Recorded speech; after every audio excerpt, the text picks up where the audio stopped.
Senhor, nós te agradecemos, ó Deus, pela tua bondade que repousa sobre nós, tua misericórdia que se renova toda manhã. Obrigado, ó Deus, pela chuva que cai e que traz, ó Deus, o suprimento, ó Pai, que as plantas precisam, para que elas floresçam, ó Deus, com as suas belas cores, ó Pai, e alegrem nosso coração. Obrigado, ó Deus, pela vida que continua, pelos passos que damos, ó Deus, pelas vitórias, pelas pressões, ó Pai, que nos levam a novas jornadas, ó Deus. Obrigado, ó Deus, por tudo isso que o Senhor tem feito por nós, entre nós, e eu rogo, ó Deus, mais uma vez essa noite, que o Senhor fale conosco, que o Senhor, ó Deus, nos ensine, nos eduque pela tua palavra, nos conduza, ó Deus, com o teu amor. Nós oramos, ó Pai, pedindo a tua bênção, pedindo que o Senhor se faça presente de forma especial, que o Senhor receba a nossa adoração, nosso louvor, gratidão, ó Pai. Receba nossas vidas em tuas mãos, ó Pai, nos mude, molde-nos, ó Deus, pelo teu poder e nos conduza no caminho de Cristo Jesus, nosso Salvador. Nós oramos em nome dele, que nos ama tanto e é o nosso Rei, nosso Senhor Jesus. Amém. Amém. Quero convidar a equipe de cânticos para que louvemos ao Senhor com cânticos de adoração.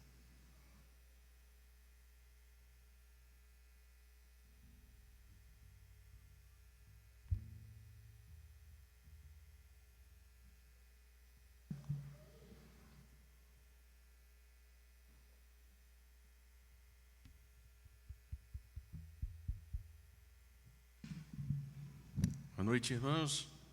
Vamos ficar de pé para começarmos o louvor. Vamos dedicar esse momento ao Senhor, entregar a Ele o nosso louvor, a nossa adoração, porque Ele é merecedor da nossa adoração.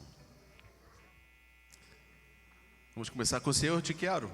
Salmos 27, versículo 4 diz: uma coisa pedir ao Senhor, e a buscarei, que eu possa morar na casa do Senhor todos os dias da minha vida, para contemplar a beleza do Senhor e meditar no seu templo.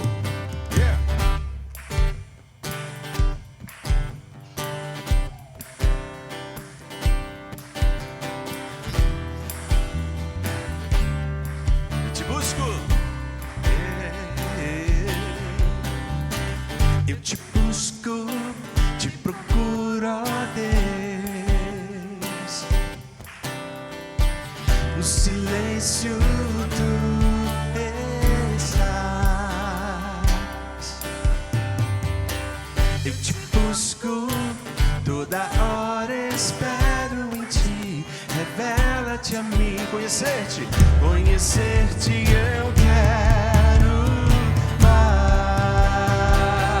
Senhor, te quero, Senhor, te quero. Quero ouvir tua voz, Senhor, te quero mais, mais e mais, Senhor. Quero tocar-te, tua face eu quero ver, Senhor, te quero mais. Vamos prosseguindo para o alvo, prosseguindo para o alvo eu vou. Está a coroa conquistar. Vou lutando, nada pode me impedir. Eu vou conseguir conhecer-te, eu quero mais, Senhor. Senhor, te quero ouvir tua voz, Senhor, te quero mais e mais, cada dia mais, Senhor. Quero tocar-te, tua face eu quero ver, Senhor, te quero mais. Senhor, é o nosso desejo, Senhor, de te conhecer mais e mais a cada dia, Senhor. Abençoa aqui o teu povo essa noite, Pai. Fala aos nossos corações. Nós precisamos de Ti, Senhor, da Tua presença. Prosseguindo para o alvo eu vou conquistar a nossa herança, a coroa conquistar. Vou lutando, nada pode me impedir. Eu vou te seguir, conhecer-te eu quero mais e mais e mais, Senhor. Senhor, te quero ouvir tua voz. Senhor, te quero mais e mais e mais, Senhor. Quero tocar-te, tua face eu quero ver. Senhor, te quero mais. Quero ver vocês agora. Senhor, te quero, só as vozes. Vamos lá, bem bonito. Sei, mais forte. Quero ouvir tua voz, ouvir tua voz. Te quero mais, Senhor. Quero tocar-te, tua face eu quero ver. Senhor, te quero mais. Quero mais de ti, Senhor. Aleluia, mais de ti. Amém? Amém. Bem-aventurados os que habitam na tua casa, louvar-te-ão continuamente. Esse é o louvor que nós entregamos ao Senhor essa noite. Vamos cantar. Bem-aventurado.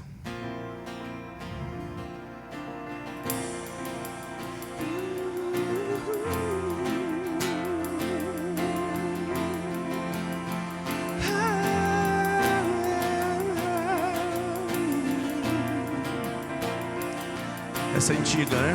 Vocês devem conhecer. Vamos cantar. Bem-aventurado é o que está firmado em tua casa, aqueles que te louvam, cujo coração está no nosso Deus.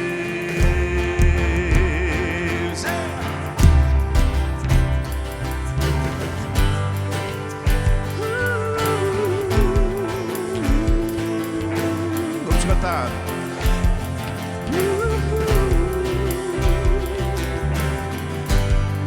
Nós habitamos na casa do Senhor, somos bem-aventurados. Bem-aventurado é o que está firmado em tua casa,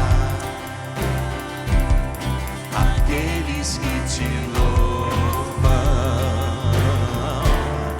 cujo coração está no nosso Deus. Bem-aventurado é o que tem a sede de justiça, a sede de justiça de Deus. Aqueles que são filhos da luz, aqueles que são filhos da luz, cuja força vem do nosso Deus. Que teu reino venha sobre nós, queremos tua glória sobre nós. Então solte a voz. Ouve, ó Deus, nossa oração. Altíssimo, sara essa nação, sara essa nação. É o clamor da igreja que te adora.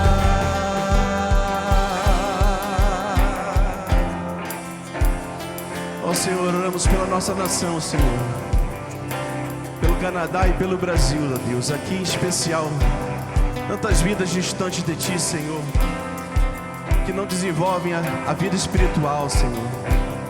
Que o Senhor possa abrir os olhos, o coração das pessoas para que eles Te conheçam. Que sejamos luz, Senhor, para mostrar a Tua palavra a essas pessoas, ó Deus. Vamos cantar mais uma vez. Bem-aventurado é o que está firmado em Tua casa. Aqueles que Te louvam, cujo coração está no nosso Deus. Que o Teu reino venha sobre nós. Queremos Tua glória entre nós. Essa é a nossa oração, Senhor.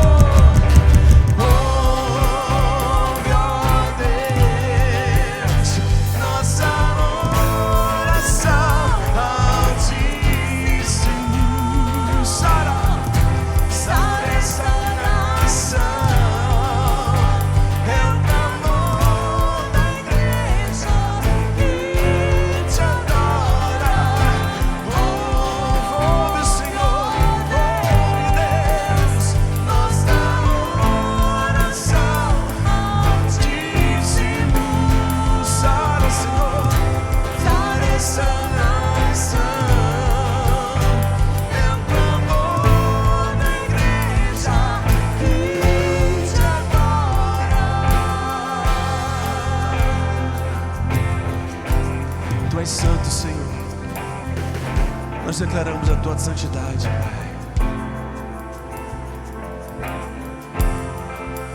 Cante agora. Só Tu és santo, só Tu és santo, só Tu és santo, Senhor. Só Tu és santo, só Tu és santo, só Tu és santo, só Tu és santo, Senhor. Mais alto, irmão, só Tu és santo, Senhor. Só Tu és santo, só Tu és santo, só Tu és santo, Tu és santo, Senhor. Mais uma vez, só Tu és santo, só Tu és santo, só Tu és santo, só Tu és santo, Senhor. Ouve, Senhor, ouve.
E Ele é santo, e Ele é poderoso. Vamos declarar o poder do nosso Senhor, porque Ele está sentado à direita do Pai.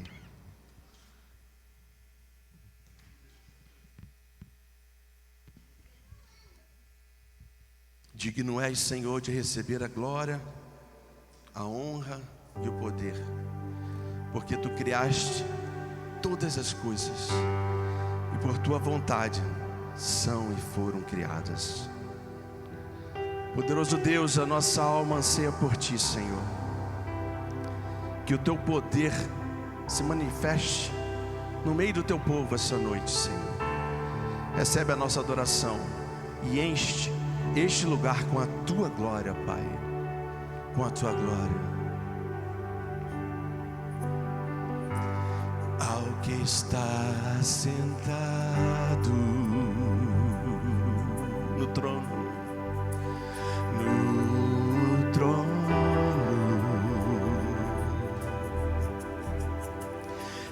e ao Cordeiro seja o louvor, seja a honra, seja a glória, seja a honra, seja a glória, seja a glória, o domínio, seja o domínio pelos séculos do século. Declare agora com a sua voz que Ele é o quê? Poderoso Deus,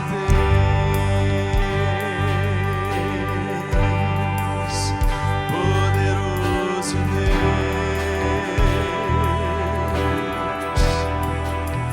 poderoso Deus. A minha alma, Senhor, minha alma anseia por Ti. Cante mais forte, poderoso Deus, poderoso Deus, tanto poder, poderoso Deus, Tu tens todo o poder, Pai, poderoso Deus. Minha alma anseia pela Tua presença, Senhor, minha alma anseia por Ti. Vamos cantar mais uma vez, ao que está sentado, ao que está sentado, Ele está no trono,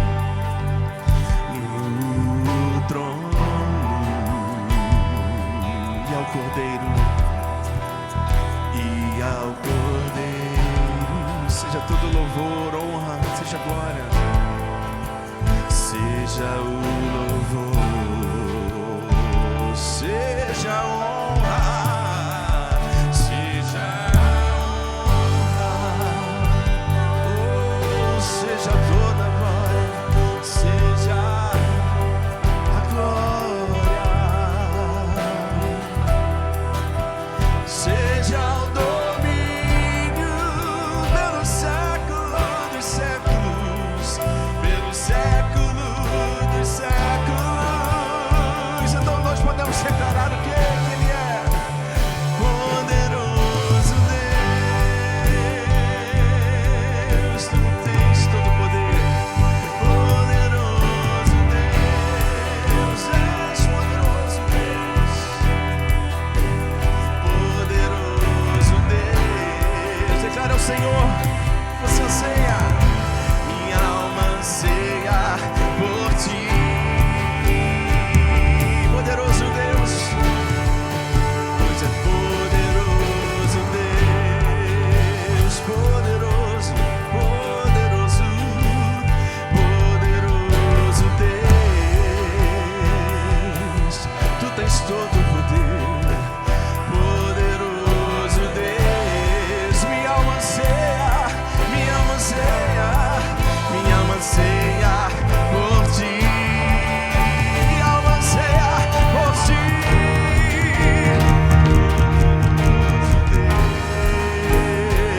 Deus, poderoso, poderoso Deus. Levante a sua voz, louva o Senhor. Poderoso Deus, minha alma anseia, minha alma anseia por Ti.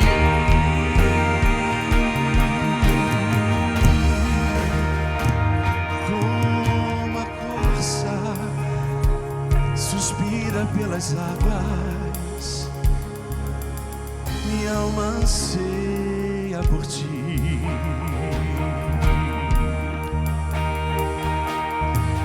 Como a corça anseia pelas águas, minha alma anseia por Ti.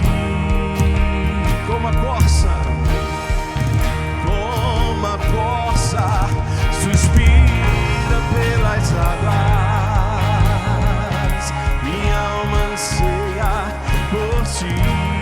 Última vez, como a corça suspira pelas águas, minha alma anseia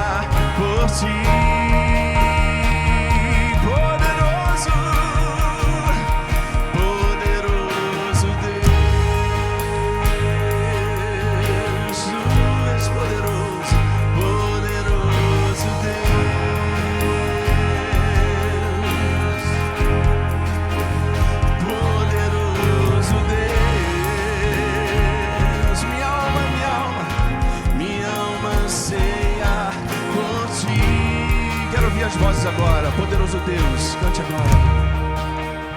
Poderoso Deus, declare o seu amor ao Senhor. Poderoso, tu tens todo o poder, Pai. Poderoso, meu Pai, minha alma anseia por ti. Poderoso Deus, a nossa alma anseia por ti, Senhor, pela tua doce presença. Que o teu poder, Senhor, se manifeste aqui no nosso meio. Seja engrandecido, ó Deus, da nossa vida. Somente o Senhor merece todo o nosso louvor e toda a nossa adoração. Se exaltado no nosso meio essa noite, ó Deus. E fala aos nossos corações com o teu poder. Esse poder que aqui declaramos, que tu és o Deus poderoso e pode todas as coisas. Nós te louvamos e te agradecemos por esse momento. No nome santo e poderoso de Jesus. Amém. Amém. Podem estar, irmãos.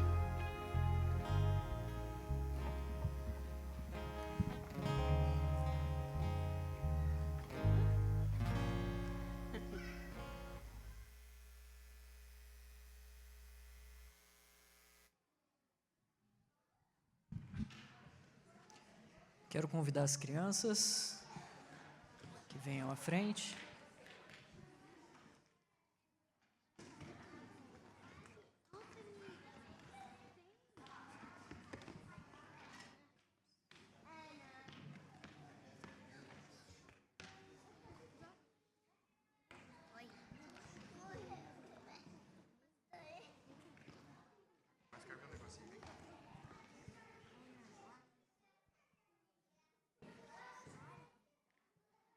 Ok.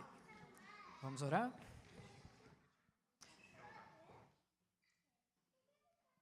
Senhor bendito, nós mais uma vez te agradecemos pelos nossos filhos. Rogamos, ó Deus, que a tua misericórdia os alcance. Rogamos que a tua graça, ó Deus, abra os seus corações desde já, para que vejam a glória do nosso Salvador e Senhor Jesus. E sejam, ó Deus, transformados pela tua bondosa mão e conduzidos, ó Deus, no caminho da alegria, da salvação, da satisfação no Senhor, ó Deus. Que o Senhor os dê a alegria que se encontra além dos brinquedos, além dos presentes e das brincadeiras, mas aquela alegria profunda e eterna que nós encontramos no nosso Salvador. Nós pedimos que a tua bênção repouse sobre eles, sobre os professores, sobre os jovens, também adolescentes, sobre aqueles que vão conduzir a mensagem, ó Pai, a cada grupo, a nós aqui também que receberemos a tua palavra. Nós oramos em nome de Cristo Jesus. Amém.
Bom, nós continuamos na primeira carta de Pedro. Nós vamos seguir todo o caminho da primeira até a segunda carta, esse é o nosso projeto. Nós temos aprendido algumas lições valiosas para vários campos da nossa vida, várias áreas, na nossa esfera social, nosso ambiente de trabalho, família. E nós vamos trabalhar também, ouvir a palavra de Deus sobre o ambiente da fé cristã. Quantos de vocês têm criança pequena? Levanta a mão para a gente poder orar por você. Ok. Quantos de vocês já tiveram crianças pequenas? Ok. Quantos aqui são crianças? Tô brincadeira. Bom, vocês sabem que as crianças têm suas regras próprias, né? Elas têm um conjunto inteiro de regras para funcionar para elas. Eu chamaria de leis de propriedade das crianças pequenas. Por exemplo, número 1, se eu gosto, é meu. Se está na minha mão, é meu. Se eu posso tirar de você, é meu. Se eu peguei há pouco tempo, é meu. Se é meu, jamais pode parecer que é seu de qualquer forma. Número 6, se eu estou fazendo ou construindo algo, todas as peças são minhas. Se parece com o meu, é meu. Se eu vi primeiro, é meu. Se você está brincando com algo e larga, automaticamente é meu. E se está quebrado, é seu. Mas se você junta as peças e arruma, é meu. E é assim que as crianças funcionam, né? Agora, a Bíblia vai nos educando, e à medida que a gente amadurece na fé cristã, a gente vai deixando essa infantilidade para a gente aprender a pensar mais no outro, ao invés do eu, é o seu, ao invés do meu, é o nosso. E a gente começa a amadurecer na fé quando a gente vai olhando para fora de nós, para fora daquilo que a gente quer, dos nossos desejos, dos nossos anseios, mas agora numa preocupação também com aquele que nós podemos ver frente a frente, cara a cara. Enfim, isso é aceitável, essa atitude até, de alguma forma, a gente entende que a criança faça assim por muitas coisas, inclusive o pecado que também existe nela, mas não é assim na comunidade da fé. Agora, lá em 1744, um ditado foi atribuído a Benjamin Franklin, e o ditado diz: você pega mais moscas com mel do que com vinagre. Você pega mais moscas com mel do que com vinagre. Alguém que ouve esse ditado vai falar, mas o que alguém quer pegar mosca, né? Mas o ponto é simplesmente esse. Quando você usa uma abordagem mais doce, mais gentil, você vai ter mais sucesso para alcançar as pessoas ou alguma coisa, algum projeto, do que quando você age de forma maldosa, sempre crítica ou rabugenta. Então, a ideia do ditado é esse, né? Você atrai moscas muito mais com mel do que propriamente com vinagre. Né? Então, eu até poderia chamar essa mensagem de como atrair moscas, mas não ia ficar bem, né? Então, eu mudei de alguma forma. Mas a ideia permanece a mesma, né? A Bíblia vai falando aqui de como lidar com pessoas em vários ambientes. Eu já disse, eu volto a repetir, ele fala na esfera civil, de como lidar com o governo, ele fala no ambiente de trabalho, então, de como lidar com o chefe, sendo empregado, e aí ele fala, então, do ambiente da família, e nós vimos a mensagem dirigida às mulheres, nós vimos a mensagem dirigida aos homens, e em todas essas mensagens, um movimento nós vimos, um movimento de abrir mão de si mesmo e de servir ao outro, de se submeter ao outro, de trabalhar para o bem do outro, de estar ali presente para suportar o outro. E agora, então, Pedro ele vai dirigir a sua atenção para o ambiente da igreja. E ele vai fazer isso a partir do verso 8. Então, primeira carta de Pedro, capítulo 3, do verso 8 ao verso 12, o texto vai nos dizer assim: finalmente, sede todos de igual ânimo, compadecidos, fraternalmente amigos, misericordiosos, humildes, não pagando mal por mal ou injúria por injúria, antes, pelo contrário, bendizendo, pois para isto mesmo fostes chamados, a fim de receberdes bênção por herança.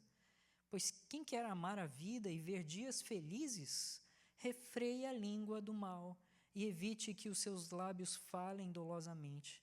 Aparte-se do mal e pratique o que é bom. Busque a paz e empenhe-se por alcançá-la, porque os olhos do Senhor repousam sobre os justos e os seus ouvidos estão abertos às suas súplicas, mas o rosto do Senhor está contra aqueles que praticam males. Pois bem, nós vimos aqui, então, a mensagem de Pedro dirigida à igreja, e ele termina esse bloco, então, nessas esferas apontadas diretamente, com essa expressão, finalmente, ou seja, agora a gente chega num ambiente, num outro ambiente, finalmente, como é que a gente trabalha, então, nesse ambiente da igreja? E, veja, as pessoas podem te ver na sua relação com o governo, por aquilo que você fala, na forma como você reage às notícias. As pessoas podem te ver na sua relação no trabalho, elas te observam, elas estão atentas a como você age no teu trabalho. As pessoas podem observar como você responde à sua esposa, como a sua esposa responde a você.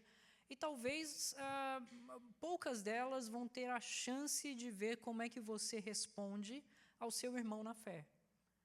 É claro, nós queremos que todas elas tenham essa chance, que venham, que vejam, mas não muitas vão ver. E então, nós temos aqui esse apontamento de Pedro num sentido de como, então, atrair essas pessoas para que vejam, como elas podem ser tocadas, o que precisa ter em nós, quais são as características que faz com que haja esse tipo de imã, esse chamado, então, para que as pessoas, de alguma maneira, se aproximem. No segundo século depois de Cristo, um homem chamado Tertuliano, um historiador da igreja, diz que o governo romano ele estava tão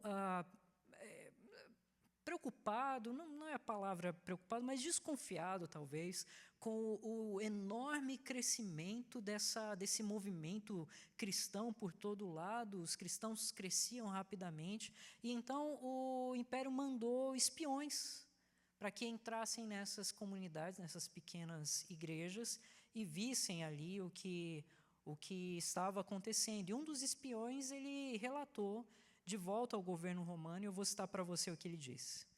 Ele disse o seguinte: esses cristãos são pessoas muito estranhas.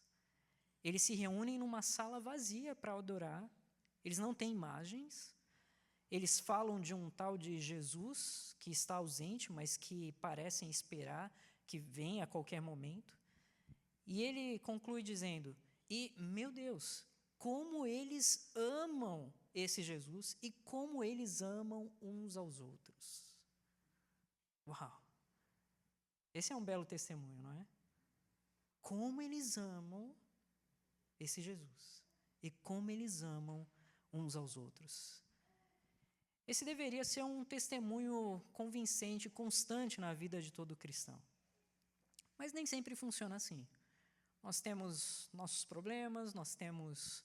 Enfim, quando nós reunimos pecadores em um único lugar, nós vamos ter algumas situações. Então, a palavra de Deus vai nos direcionar sobre como lidar, então, no meio de tudo isso, no meio de tantos pecadores, com pessoas diferentes, com pensamentos diferentes, e eu vou posicionar aqui 3 partes, né? Primeiro, a nossa atitude. Segundo, a nossa resposta. E terceiro, a nossa motivação.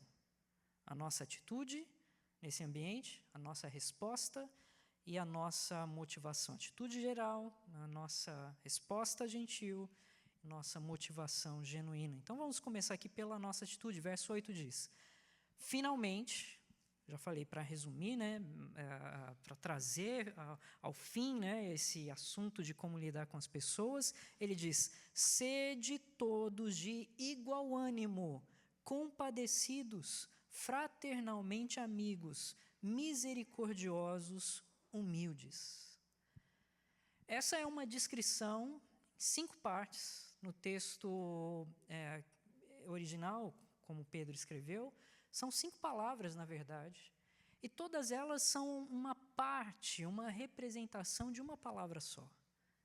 Eu poderia resumir assim, porque o Senhor Jesus fez isso. A palavra é amor. E Pedro vai descompactar essas palavras aqui, ou a palavra amor, em 5 palavras, e nós vamos ver algumas delas, vamos ver todas elas de alguma forma, tentar entender então o que elas significam. A primeira é: sede todos de igual ânimo. Uma outra tradução seria: sede todos de uma só mente. Uma só mente. Agora, isso parece impossível, não é? Como é que é ser todos de uma só mente, né? Alguns definiriam assim: olha, é simples, é só concordar comigo. Então, você concorda comigo, a gente vai ter uma só mente.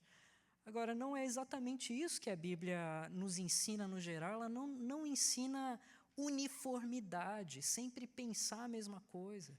Mas ela ensina unidade. E unidade é diferente de uniformidade. Se nós, por exemplo, abríssemos aqui uma discussão sobre política, a gente ia ter algumas coisas no ar, não é? Se nós falássemos sobre estilo de roupa, quais são as melhores séries ou programas que são, sei lá, apropriados para um cristão assistir ou não, estilos de música cristã que são adequados para um ambiente de culto ou não. Olha, se nós entrássemos nesses assuntos, nós abriríamos meio que uma caixa de Pandora. E nós teríamos aí enorme discussão sobre esses pontos, e assim que nós somos, nós não concordamos em tudo. Alguém disse: se 2 pessoas concordam em tudo, uma delas não está pensando. Se 2 pessoas concordam em tudo, então uma delas não está pensando. E veja, eu tenho certas opiniões, não são muito populares, né, em relação até à interpretação de alguns textos bíblicos. Se você vai para o texto de Apocalipse, por exemplo, aqueles que me conhecem sabem que eu tenho uma leitura do texto, tenho uma leitura sobre outras coisas, o entendimento do milênio e tal. São coisas que nem sempre a gente está na mesma sintonia em termos de, olha, eu penso exatamente assim. Agora, tudo bem. Esse não é o ponto. Se você discorda de mim, eu posso ser sempre gracioso com você, sabendo que você está errado. Eu estou brincando. Você pode estar certo. Mas a igreja primitiva, ela não concordava em tudo, não é? Houve discordâncias lá, houve discussões sobre coisas como comidas sacrificadas a ídolos, sobre guardar o sábado, sobre quais dias então eram apropriados para o culto, sobre quais viúvas deveriam ser sustentadas pela igreja e quais não. Você tem Paulo e Barnabé tendo uma discussão ali, até um desentendimento sobre, por causa de João Marcos, se ia levá-lo ou não, ia seguir com ele ou não. Os 12 apóstolos, eles antes, né, como discípulos, discutiram quem era o maior entre eles, né, o maior no reino dos céus. Quer dizer, há uma lista de divergências no Novo Testamento. Alguém disse uma vez, eu não concordo com tudo, mas disse assim: a igreja é muito parecida com a arca de Noé. Se não fosse o dilúvio lá fora, às vezes seria insuportável, né, o mau cheiro dentro. Veja, eu não concordo com tudo, mas pelo menos a ideia geral é isso. Nós somos seres humanos caídos, todos nós temos as nossas lutas, as nossas dificuldades, mas nós somos unidos em coisas essenciais. Talvez um bom exemplo que nós temos na Escritura é o exemplo que Paulo faz do corpo de Cristo. Cada um tem suas funções, cada membro tem o seu papel, mas nós estamos ligados a uma só cabeça. Eu quero dizer que há coisas que são absolutamente essenciais, existem coisas que definem o que nós cremos como cristãos. A natureza de Deus, a pessoa e obra de Cristo, que Ele é Deus em carne humana, que veio a essa terra, que viveu em nosso lugar, que morreu numa cruz, que ressuscitou, que vai voltar. Essas coisas são as mínimas que definem a gente como cristãos. E nisso a gente precisa ter a mente essencial. Todos nós pensamos da mesma forma, que a Bíblia é a palavra de Deus, que ela é a nossa regra de fé e prática, é ela que vai nos conduzir ao caminho da verdade. Nessas questões nós temos uma somente. Quanto às questões secundárias? Bom, elas são secundárias.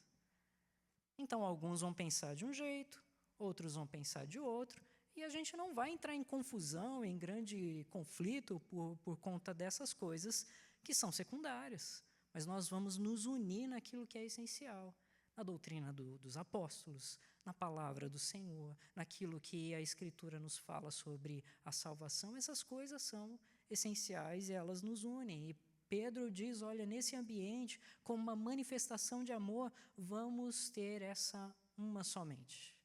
Vamos ter esse coração. Agora, esse coração sobre essas coisas e uma somente também quanto às coisas que vêm a seguir. Então, nós temos a segunda palavra aí, compadecidos. Ou seja, com compaixão, a palavra é sympathês. Pathês de sentimento. Da onde vem a palavra simpatia? Né?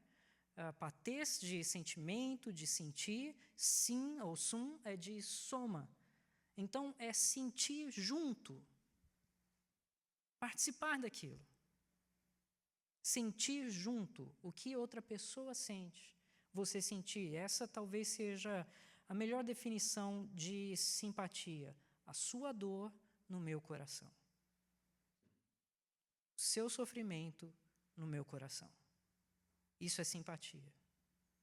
Então é você ouvir o outro, ouvir o sofrimento do outro, ouvir a luta do outro e fazer daquela luta a sua luta, o seu sofrimento, a sua batalha. Não é assim que Romanos 12 diz no verso 15, alegrai-vos com os que se alegram, chorai com os que choram. 1 Coríntios 12, 26, de maneira que se um membro sofre, todos sofrem com ele. Se um deles é honrado, todos se regozijam. Nós vimos aí nessas semanas, né, pessoas sendo honradas ali com a graduação, a cidadania. Nós nos alegramos com isso. Mas quando há o sofrimento, nós precisamos participar disso também. Alegrem-se com os que se alegram, chorai com os que choram. Então Pedro, ele dirige a atenção, olha, no meio do povo de Deus, sejam compadecidos, tenham essa simpatia, sintam no coração o que o outro sente. Qual é o terceiro item da lista? Fraternalmente amigos. A palavra é Filadelfos, aqui é a ideia de um amor de irmão.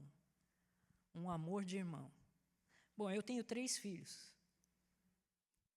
Eu nem sei se traduzir simplesmente como o amor de um irmão vai resolver a situação, porque nem sempre a forma como eles se amam leva a caminhos sublimes, se assim eu posso dizer. Se você já teve irmão, você ama o seu irmão, mas às vezes você já correu com um pedaço de pau atrás dele, né? Por amor.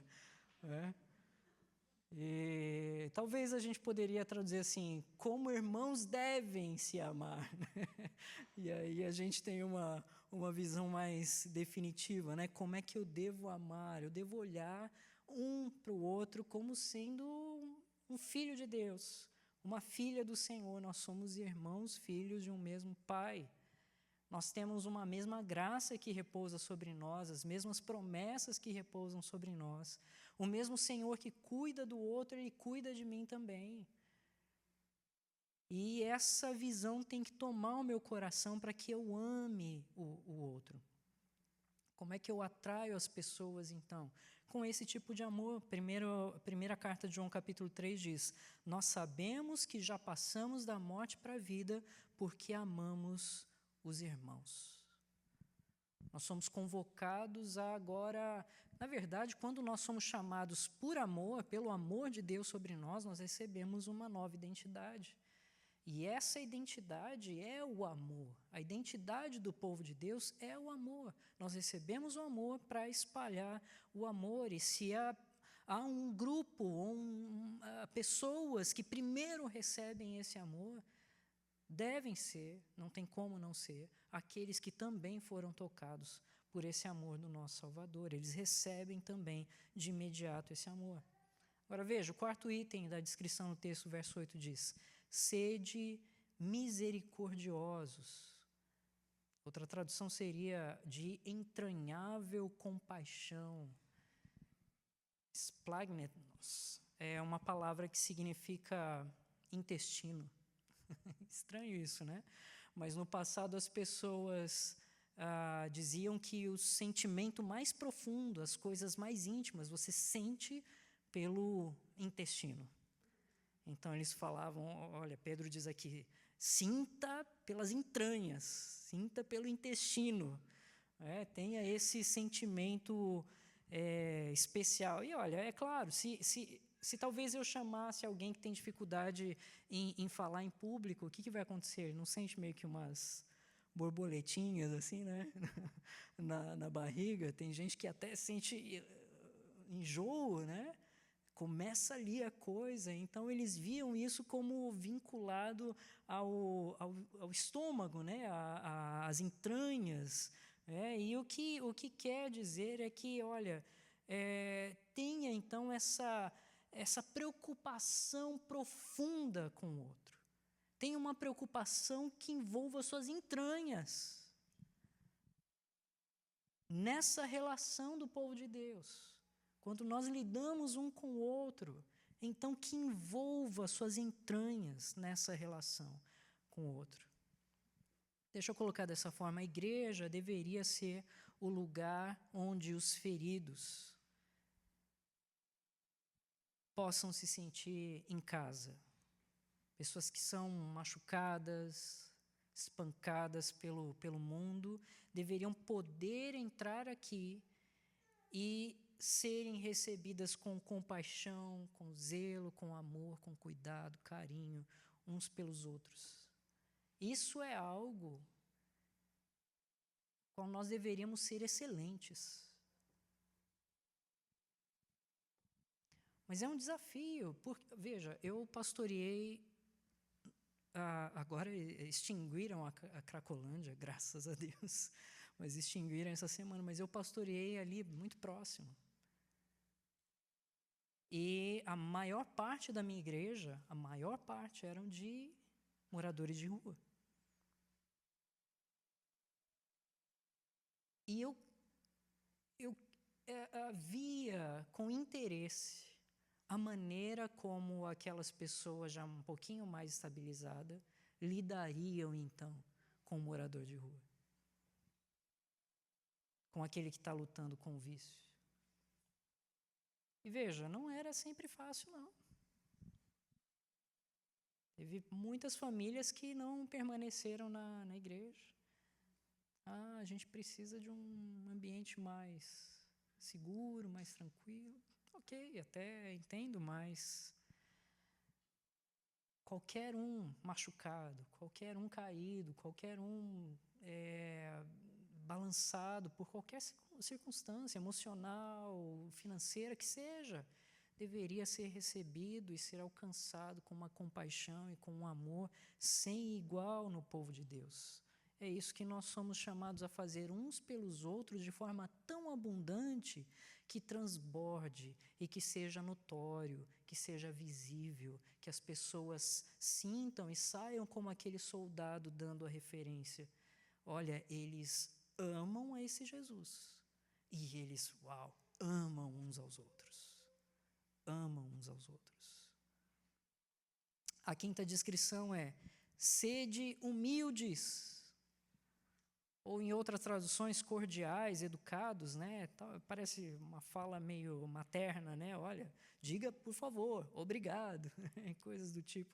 Mas eu penso que a ideia é mais de humildade mesmo, é humildes de espírito.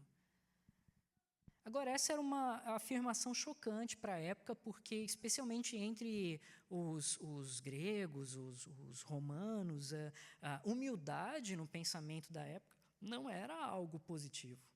Humildade era coisa reservada para escravo, era coisa reservada para aquele de baixo nível social. Isso aí é humilde.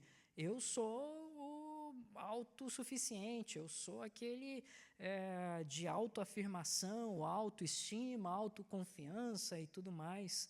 E Pedro ele vai apontar para algo completamente contrário àquilo que, no geral, a sociedade já tinha tão afirmada nas suas entranhas. Ele diz, sede humildes de espírito. Na relação um com o outro, seja humilde. Há um comentário interessante de um autor chamado F.B. Meyer. Ele diz assim: eu costumava pensar que os dons de Deus estavam colocados em prateleiras, uma em cima da outra, e quanto mais você crescia em graça cristã, mais facilmente você podia alcançá-los. Agora eu percebo que os dons estão em prateleiras, uma embaixo da outra, e não se trata de crescer mais alto, mas de se abaixar mais. Quanto mais você se abaixa, mais você alcança dos dons de Deus. Humildade de espírito. Veja, esta então são 5 formas que juntas elas fazem essa descrição da atitude geral do crente, que é, resumida em uma palavra, o amor. O amor. O amor verdadeiro, sincero, entregue um ao outro. E ok, você já ouviu essa mensagem várias vezes e a gente pode dizer aqui no verso 8, ok, estamos bem, vamos trabalhar nisso, entendi, vamos cuidar disso, joia, pastor.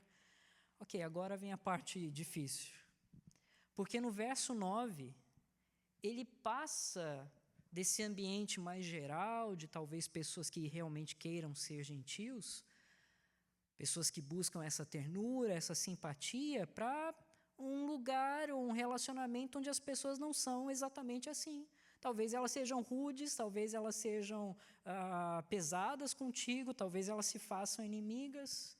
Como lidar, então, com alguém que é mal-humorado, que vive reclamando, que insulta, que critica tudo, que tenta te machucar de alguma forma? Como lidar com essa pessoa? Bom, já que você me perguntou, verso 9...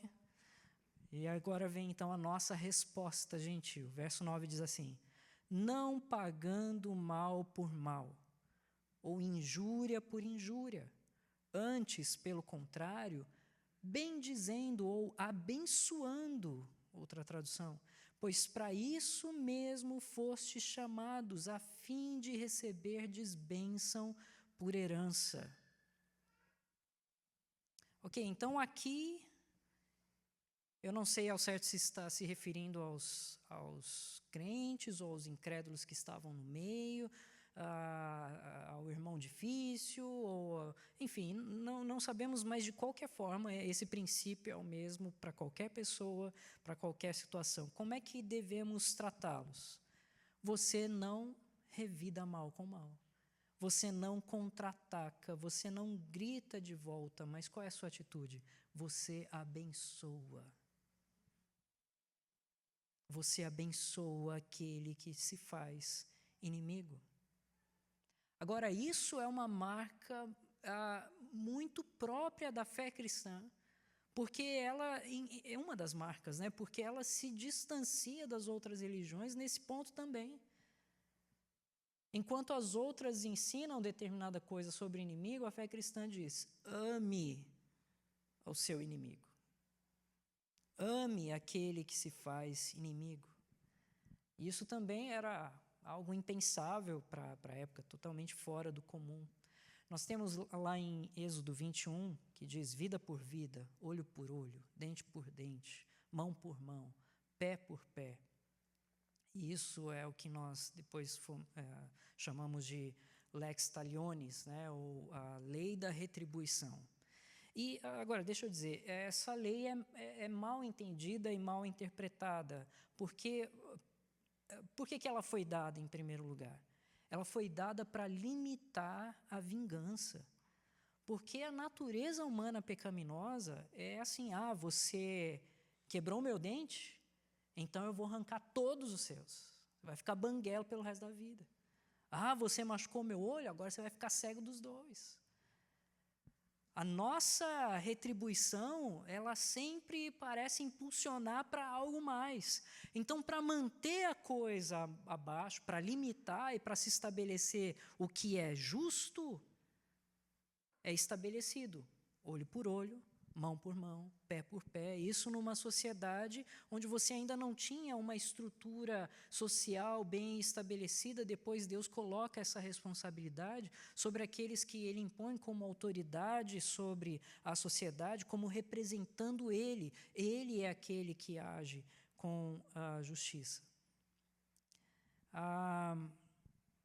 Agora, eu preciso contar uma coisa. É fácil eu pegar o microfone e vir aqui à frente e falar para vocês dessas coisas. Talvez seja fácil você ouvir essas coisas. Mas me coloca atrás do volante, no carro, no estacionamento do Costco, num sábado.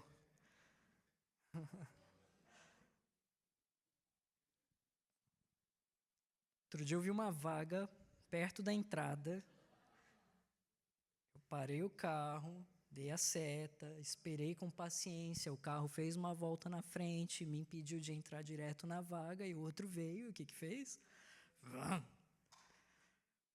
E sabe, hein, vem alguma coisa de dentro que, olha, eu quase falei coisas que meus filhos não deveriam ouvir.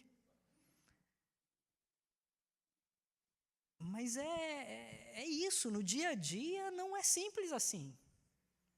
Talvez seja fácil a gente pensar, talvez a gente articular, ok, mas no mover das coisas, no mover do dia, não é simples. É difícil. Há alguns salmos na Bíblia que a gente chama de salmos imprecatórios. É um jeito simpático de falar sobre aqueles salmos de vingança. Tem um salmo que diz assim, Salmo 58, verso 6, Senhor, quebra-lhes os dentes na boca. Quando eu li a primeira vez, eu quis sublinhar, né? Vou guardar na memória. Pastor, qual que é o seu versículo da Bíblia preferido? Senhor, quebra-lhes os dentes na boca.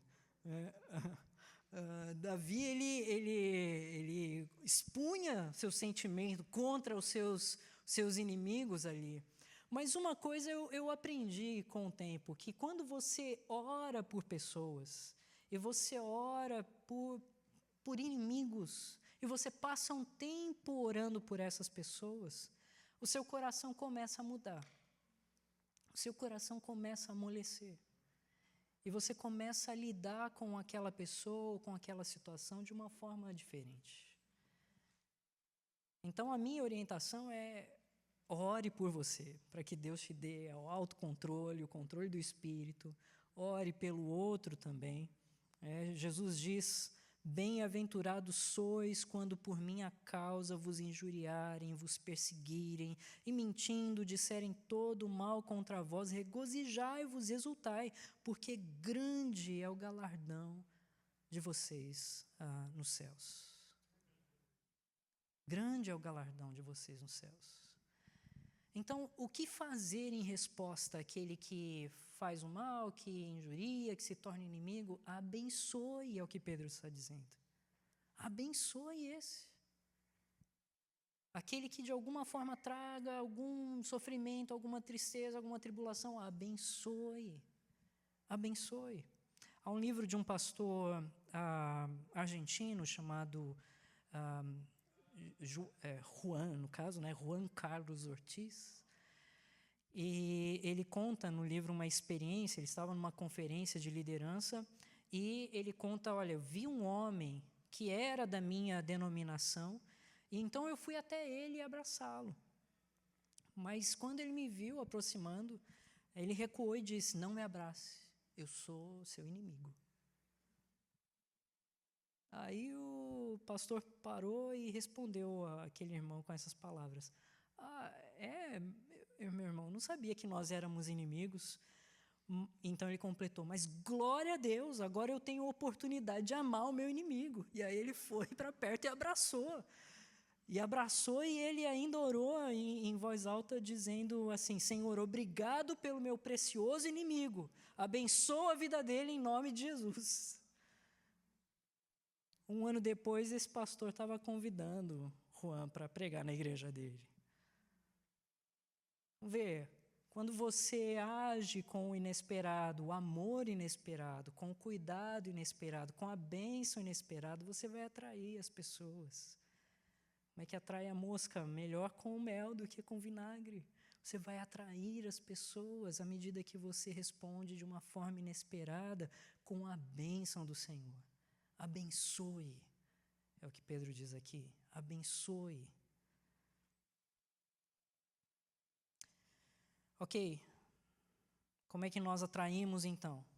Pela sua atitude geral de amor, pela sua resposta gentil de bênção, em terceiro lugar, pela sua motivação genuína. Então, vamos concluir aqui, a partir do verso 10 diz: Pois quem quer amar a vida e ver dias felizes, refreie a língua do mal e evite que os seus lábios falem dolosamente. Aparte-se do mal, pratique o que é bom, busque a paz e empenhe-se por alcançá-la, porque os olhos do Senhor repousam sobre os justos e os seus ouvidos estão abertos às suas súplicas, mas o rosto do Senhor está contra aqueles que praticam males. Então, essa é a motivação. Por que nós fazemos isso? E aqui está a resposta. Pois, e o que ele diz? Ele vai citar o Salmo 34, um salmo que parece que Pedro tinha na memória, porque ele cita pelo menos 3 vezes até agora aqui na carta dele, esse salmo. E ele diz, olha, faça isso. Eu poderia colocar assim, primeiro porque a Bíblia manda. Porque a Escritura diz, faça isso. Faça isso. Agora, ele coloca algo interessante. Ele diz assim, pois quem quer amar a vida e ver dias felizes?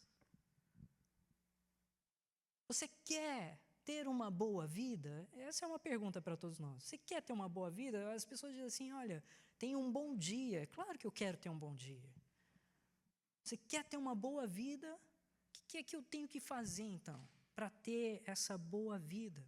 Há pessoas que amam a vida, há pessoas que, mais ou menos, né? Salomão, que deveria amar a vida porque recebeu de tudo, ele chega num ponto que ele vê que, olha, tudo é vaidade. Ele escreve numa linguagem ali, Eclesiastes, bem baixa da realidade humana. Então, há pessoas com quem você vai conversar e vai perguntar, e tem gente que não gosta da vida, tem gente que tá sempre ruim, está tudo ruim. Não é? Tem gente que você pergunta e fala, como é que você está? Ok, tudo bem você estar assim por uma semana, talvez um mês, mas aí quando você, um ano depois, como é que você está? Sabe, parece aquele, como é que chamava aquele personagem do Ursinho Pooh? Bisonho. Não é? Parece que o espírito do bisonho está... E não, a coisa precisa mudar. Olha, você quer então sair desse estado, quer amar a vida, o que você faz? Ame o outro. Ame amigos, ame os irmãos, ame os inimigos. Abençoe. Sirva o outro. E à medida que você fizer assim, e fizer disso um propósito para você, disso um propósito diário, você vai ter uma boa vida. Uma expressão francesa, não acho que eu vou pronunciar bem, joie vivre, é algo como felicidade de viver. Meu francês é tão bom quanto meu inglês, né? Mas, bom, vamos pular o francês. Mas a ideia é, olha, tem pessoas que anseiam pelo dia. Eles amam o dia. Olha, mais um dia, a bênção está sobre esse dia. E há um sentimento no coração do homem que anseia para que a vida seja assim de alguma forma. Ainda que você está cabisbaixo, você tem uma expectativa de que algo vai mudar e talvez você não sabe exatamente como. Por que você ainda está naquele monotone, sabe? Por que as coisas continuam daquele mesmo jeito? Olha, talvez porque você está muito focado aqui. Talvez porque você não foi chamado para ficar focado aqui. Talvez porque você precisa amadurecer na sua jornada, porque não é mais o eu, o meu, aquilo que eu quero, aquilo que eu anseio, as minhas regras, mas agora Deus te chama para olhar para fora e olhar para o outro e abençoar o outro e servir o outro. E quando esse fluxo muda, quando essa atitude se resolve aí, quando a resposta, então, é uma resposta de bênção, olha, saiba que você vai ter dias felizes. Vai desfrutar da vida, vai desfrutar da alegria, assim como o nosso Senhor desfrutava. Ele dizia, olha, aqueles que me amam e cumprem meus mandamentos, eles recebem, ele orava ao Senhor lá em João 15, dizendo, olha, eu quero que eles recebam o gozo que eu tenho, a alegria que eu tenho no seu amor, em cumprir os seus mandamentos. E em cumprindo, então, os mandamentos do Senhor, você recebe uma injeção de alegria de vida. Aquilo que era cinzento começa a tomar cor, aquilo que não brotava começa a florescer. E tudo muda, porque você parou de olhar para cá e começou a olhar para fora, nesse movimento que Deus nos chama a fazer. Agora, há uma outra motivação importante aqui, porque Deus tampa e abre os seus ouvidos para mim em resposta a como eu trato as pessoas ao meu redor. Isso é muito sério.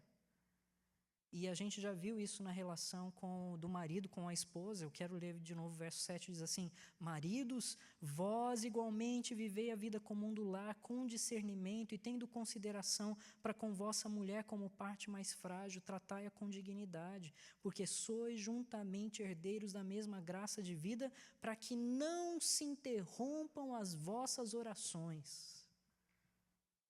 Ele diz, olha, você quer ter a sua oração ouvida, você quer que os ouvidos do Senhor estejam sobre você, então cuide, ame, zele pela sua esposa.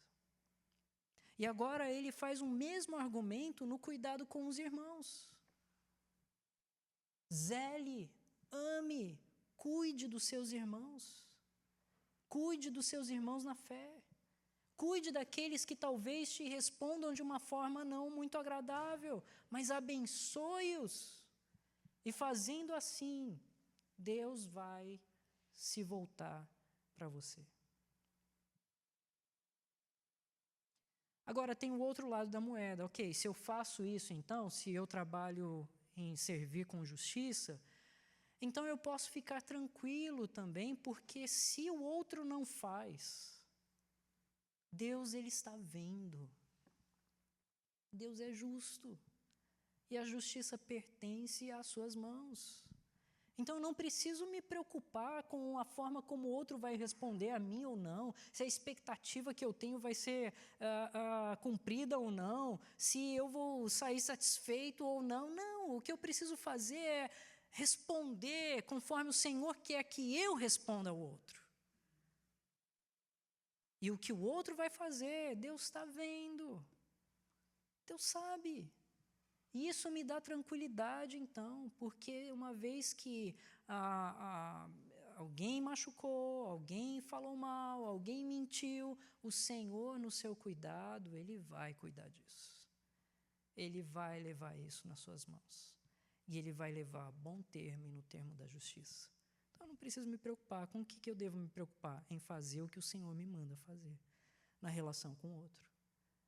E por que ele monta todo esse argumento?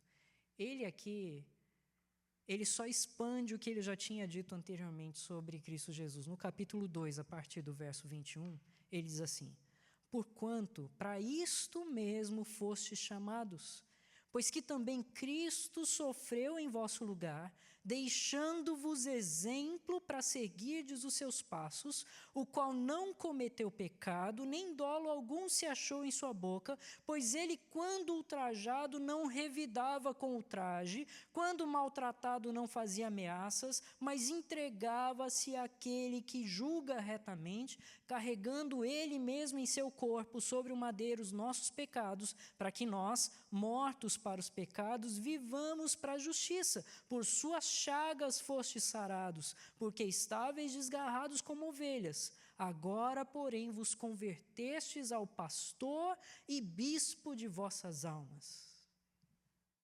Se o Senhor Jesus fez assim, se o Senhor Jesus agiu assim, ele não revidava com ultraje, ele não falava com engano. Se o Senhor Jesus, que é o nosso Senhor, fez isso, então ele se tornou um exemplo para mim.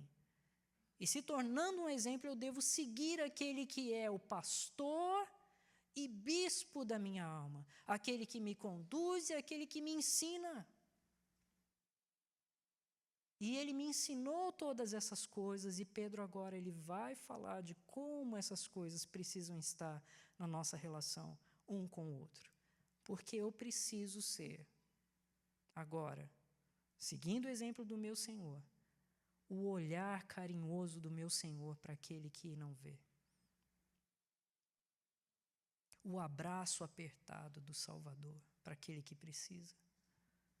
As pernas fortes do meu Rei para aquele que precisa de suporte. Eu preciso ser o olhar compassivo para aquele que sofre. Eu preciso ser a boca de esperança para o desesperado. Porque o Senhor nos fez cristãos. O Senhor nos fez os pequenos cristos, os membros do seu corpo, as pedras desse edifício onde ele é a pedra angular, para que nós então pudéssemos representá-lo onde quer que nós estejamos, na nossa relação na sociedade, na nossa relação no trabalho, na nossa relação em casa e na nossa relação com os irmãos. Nós todos somos chamados a isso, a essa alta e grande responsabilidade, a este alto e grande chamado, que nos tranquiliza por um lado, embora seja tão alto, porque o meu Senhor fez isso de forma perfeita, e Ele fez isso no meu lugar. Então, ainda que eu falhe, o Senhor já é vitorioso, e eu estou vinculado à sua vitória, louvado seja Deus por isso. Mas o poder da sua vitória está sobre mim. E à medida que eu vivo assim e que eu abençoo assim, a herança da bênção do Senhor vem sobre mim. E veja, não é pelas minhas obras, pelos meus méritos, porque herança é o quê? Herança é algo que o Senhor dá de graça. É a herança do Senhor que vem sobre mim à medida que eu sirvo como sendo filho dele, um pequeno Cristo, na presença dos meus irmãos. Que o Senhor nos dê graça para que sejamos assim um com o outro. Que as nossas entranhas sintam um pelo outro. Que o nosso coração seja voltado e que tenhamos uma só mente. Sim. Não uniformidade propriamente, porque eu gosto de toda a diversidade que nós temos, mas a unidade que só o Espírito pode dar. E uma unidade que vem com o amor, que vem com carinho, que vem com a compaixão, que vem com zelo, e todos unidos nessa mesma intenção. Podem então ter dias felizes, recebendo a bênção do Senhor. Você quer ter dias felizes? Abençoe. Abençoe. Vamos orar. Obrigado, Senhor, pela Tua palavra, Deus, pelo desafio que ela nos traz. Mas obrigado a Deus porque o Senhor nos preenche com o Teu Espírito, que é santo e que nos faz dar mais um passo na direção de Cristo Jesus. Ensina-nos a cada dia nos parecermos mais e mais com Ele. Ó Deus, tira de nós a boca de crítica, qualquer desejo maligno, tira de nós, ó Deus, aquela intencionalidade ruim, ó Pai, mas coloca em nós um espírito manso, tranquilo, humilde, ó Pai, zeloso, compassivo, simpático, cheio de amor, ó Deus, um amor de irmãos. Ó Deus, dá-nos essa unidade essencial do Espírito que só o Senhor pode produzir numa igreja tão diversa como a nossa. Dá, ó Deus, mais e mais para que aqueles que vêm de fora se aproximem de uma maneira especial. Eu sei, ó Deus, nós sabemos, eles estão buscando alguma coisa. Eles vão buscar alguma coisa, ó Pai, e nós queremos sermos todos nós a representação do nosso doce Senhor, para que elas então encontrem este doce e amável Senhor que temos, e que elas, ó Deus, recebam essa graciosa vida que nós temos recebido das Tuas mãos. Derrama mais dela, ó Deus, faz-nos servir-te, ó Pai, faz-nos viver a vida de bênção e abençoar uns aos outros. Ó Pai, eu rogo a Tua bênção sobre todos que estão aqui essa noite. Eu rogo a Deus que dos céus o Senhor derrame a Tua bênção, que o Senhor transforme corações, transforme os sentimentos, transforme, ó Deus, a realidade, transforme, ó Deus, as finanças, ó Pai, transforme, ó Deus, a jornada, transforme o que precisa ser mudado, ó Pai. Derrame da Tua bênção, ó Deus. Eu rogo, Pai, em nome de Cristo Jesus, que nos abençoa tanto. Ele que por amor se derramou por nós, sendo nós ainda inimigos Teus, ó Deus. Obrigado, ó Pai, por essa graça tão bendita, por essa bênção tão poderosa, ó Deus, que essa bênção se espalhe, ó Pai. E é isso que eu rogo essa noite, que a Tua bênção se espalhe sobre nós, que nós tenhamos esse coração uns pelos outros, que as bênçãos do Senhor venham e respinguem, ó Deus, uns nos outros. Ó Pai, que nós possamos olhar um ao outro e abençoar um ao outro. E assim, ó Deus, que nós vejamos as bênçãos crescendo, ó Deus, de uma forma poderosa entre nós, suprindo todas as nossas necessidades, ó Pai. Nós rogamos que assim seja, no nome do nosso bendito Rei e Salvador e Senhor, a fonte de toda a bênção, nosso amado Jesus. Amém, ó Deus. Amém. Quero convidar a equipe de cânticos. Vamos louvar ao Senhor.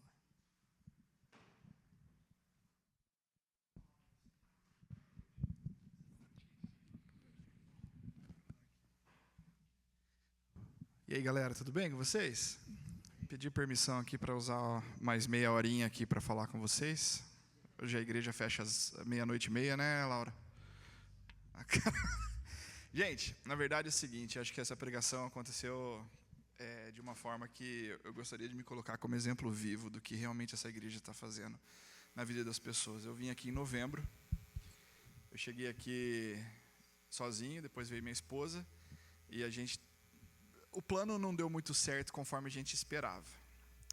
Mas o que tem acontecido com a gente nesses últimos dias foi o cuidado do Pai com a nossa vida. Eu não quero dar nomes aqui, porque pode ser que eu esqueça de alguém, mas eu quero agradecer à igreja, o ministério, principalmente o ministério do Portuguese Ministry, e agora já se estendeu também para o Willingdon de forma geral. O quanto de bênção está sendo derramado na minha vida nesses últimos dias, não somente na questão financeira, que é uma questão que não só eu, mas acho que todo mundo está passando, é uma situação complicada para várias pessoas aqui, mas eu tive um carinho do primeiro dia que eu cheguei aqui, sozinho, no segundo dia que eu estive aqui, no terceiro dia que eu estive aqui, no quarto dia que eu estive aqui, no quinto dia que eu estive aqui, e todos os dias o Senhor tem feito maravilhas, não só nesse âmbito financeiro, mas com a minha esposa, falando com ela sobre descansar no Senhor, na minha vida, de acordar cedo, acho que ninguém passou por isso, né? De você acordar cedo e falar, o que eu estou fazendo aqui no Canadá? Minha vida estava tão de boa no Brasil. Ninguém passou por isso, né? Não, né? E poder agradecer ao Pai e ser grato, e ver naquele momento de gratidão, de bênção, de colocar sua mente e o coração no Senhor, as coisas mudarem assim, de uma hora para outra, assim, naquele momento de desespero, o Senhor vem e toma conta, e o Senhor está tomando conta e está usando essa igreja na minha vida e na vida da minha família. Então eu quero agradecer, primeiramente, ao nosso Senhor Jesus Cristo, que tem cuidado da minha família, que tem me colocado no meio de irmãos que a gente não precisa ser falso, que a gente pode ser nós mesmos. Eu tenho um jeito, uma personalidade um pouco mais... Ninguém chegou a conhecer 100% e eu acho que eu tenho até medo das pessoas conhecerem por conta das piadas e tudo mais, mas assim, no grupo que eu estou agora, a galera é muito... No nosso grupo como é que é? O small group nosso, agora no louvor, e agora podendo, se Deus quiser, servindo aqui a igreja de qualquer forma que seja, e se Deus permitir que não fique dentro dessas 4 paredes aqui, seja para fora, porque é o que importa. Deus abençoe a todos vocês, Deus abençoe essa igreja, que a palavra seja propagada com a nossa vida, em segundo momento com a nossa boca, e sei lá como possa ser feito, e que a gente possa estar sempre disponível, assim como essa igreja está sendo disponível para a minha família. Beleza? Deus abençoe a todos. Vamos ficar de pé, irmãos. Vamos terminar esse louvor, esse culto, falando do amor do Senhor, né? Que não falha nunca. Ele é o mesmo Deus, não muda. Porque estou certo de que nem a morte, nem a vida, nem os anjos, nem os principados, nem as potestades, nem o presente, nem o porvir, nem a altura, nem a profundidade, nem alguma outra criatura nos poderá separar do amor de Deus, que está em Cristo Jesus, o nosso Senhor. Amém? Vamos louvá-lo. O amor do Senhor não muda, não falha, nunca. Vamos assim, ó.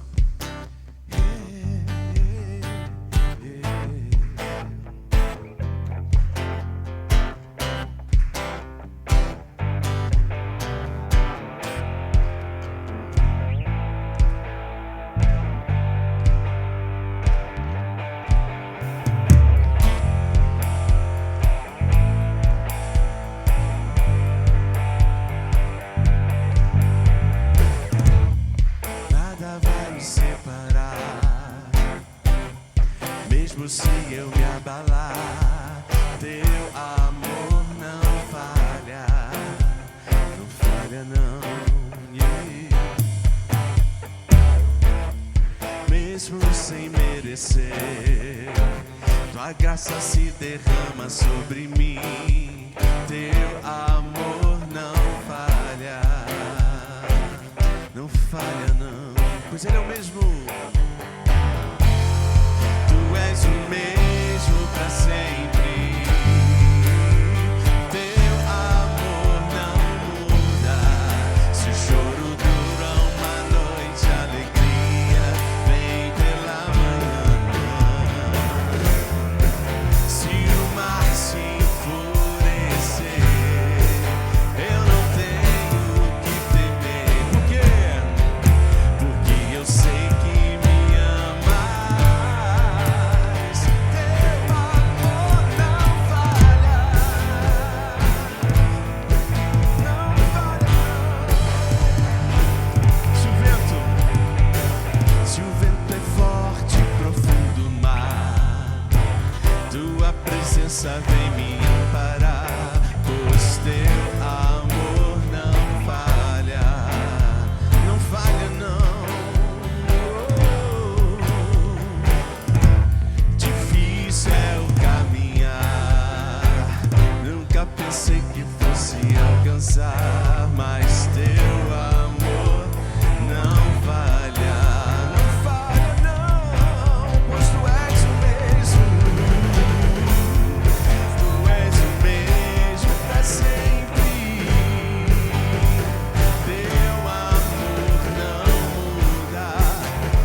cooperam para o bem daqueles que amam. Que tudo coopere para o meu bem. Tu fazes que tudo coopere para o meu bem. Tu fazes, Senhor, que tudo coopere para o meu bem. Tu és o mesmo, tu és o mesmo para sempre. Teu amor não muda. Se o choro dura uma noite, a alegria vem pela manhã. Se o mar se enfurecer, eu não tenho que temer. Por quê? Porque eu sei que me amas. Teu amor não falha, não falha, não falha.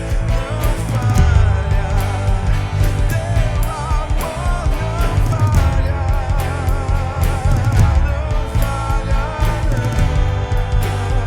Teu amor não falha.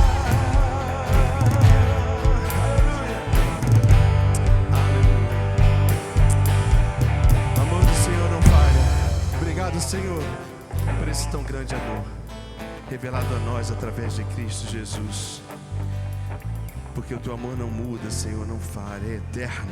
Por isso nós te louvamos. Mesmo diante das tempestades, Senhor, das lutas que vêm até nós, nós podemos descansar na certeza que tu estás conosco em todos os momentos. Aumenta, Senhor, a nossa fé e renova, Senhor, a nossa esperança em ti todos os dias. Em nome de Jesus. Amém. Amém. Valeu. Pode sentar, queridos.